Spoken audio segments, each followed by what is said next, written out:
Hey guys, Gaddock Teeg here, bringing you the SWTOR Weekly Digest for May 24th, 2013. It was an interesting week in SWTOR to say the least, so let's cut the chatter and check out the Gold Post summary. BioWare employees sure have made a habit of making misleading statements, haven't they? The latest case comes from a quote from an interview done with Crystal Dreams regarding the collection system. Let me read the quote and then we'll take a look at exactly what was said and not. In the interview, a BioWare representative said, "If you get Revan's mask for one of your characters, and later destroy it, you'll be able to reclaim the item from the collections at no cost." Some players rightfully took this to mean that the cartel market would be unlocked piecemeal and not on a set-by-set basis, and prepared thusly. Playing damage control, big man on campus Damian Schubert took to the forums, dealing with matters head-on. The big restriction on the system was performance-based. Forcing players to load every single cartel market item when they logged in was a performance hog, and was thus trimmed down to affect just sets. He says that using Revan's mask as an example was a poor choice of words, but they are hoping to get something in-game that was closer to what players expect in the far future. For anyone who's listened to episode 1 of my unnamed SWTOR podcast, shameless plug of shameless, you know how hard I railed against BioWare for its terrible public relations of late. Seriously, get your stuff together. As far as I can tell, and I may be wrong here, so correct me if I am, these interviews were all text-based. BioWare had plenty of time to craft the answers exactly how they wanted them. They need to make sure they dot their I's and cross their T's on this kind of stuff, or it's really gonna hurt players and get out of hand. As most of you probably know at this point, the Grave returned for a third time, and with it, players expected the gold scaling armor to return as well. Eric Musco confirms that this set will be making a short-lived comeback in patch 2.1.1. In addition to this, the gold scaling set will now be dyeable as originally intended, but prevented to by a bug. I personally was hoping for something different that would make each Gree set of armor rarer and more special. A set with a different glow would have been nice too. As has become common with the new patch, players were treated to a host of new in-game issues. As is also common, BioWare updated their known issues page to reflect the bugs that are confirmed in-game currently. As usual, there are a few criteria that a bug must meet before it is listed and is stated in the following post. They won't start posting exploits for everyone to see for obvious reasons. So if something wonky is happening to you in-game, check this list to see if it's a known bug and if there are any known workarounds. Speaking of exploits, let's talk about the 1,000-pound bantha in the room, the color crystal bannings.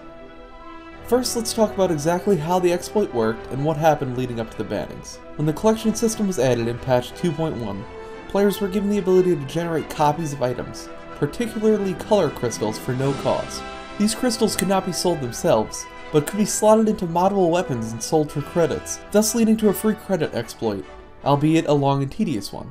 This loophole was fixed in patch 2.1.0b, changing the sell prices of modded weapons, but in the meantime an unknown number of players may have used the bug to their own advantage. Wednesday of this week, reports started to trickle out in forums like the SWTOR subreddit of players receiving emails that they have been temporarily banned for 1 week with no explanation of exactly why.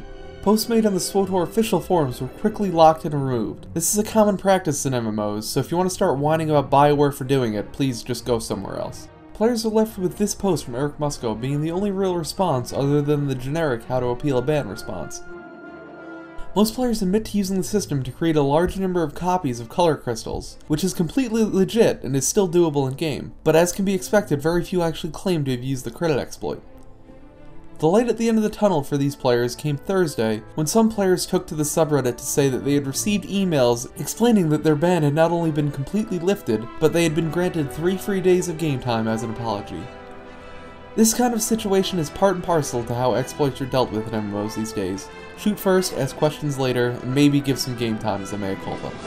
I feel bad for anyone who's wrongly accused in the process, but at least they end up with a net 2 free days of game time. I feel like I've said this at least 4 times throughout this series, but here I go again. BioWare has confirmed server transfers are coming soon. Why comment on it again, you say? Well, it looks like we finally have a real time frame to go on. Paid transfers will go live with patch 2.2, which is currently slated to release June 11th. As with all dates given by BioWare, this is subject to change, but I feel like this time it's personal, I mean real. Also, for all you APAC players who watch these videos, which I think maybe like 2 of you, no offense to you guys, but I just don't see myself as being big in Australia, your transfers into the Western servers will start before patch 2.2. Do I really need to say it again? Transfers are hugely important to the game, and the way BioWare handles them is becoming more delicate after the PR disaster that was patch 2.1. Server transferred flavored olive branches, anyone? Will it really kill BioWare to give every subscriber one free server transfer token like they gave everyone those name change tokens? Oh wait.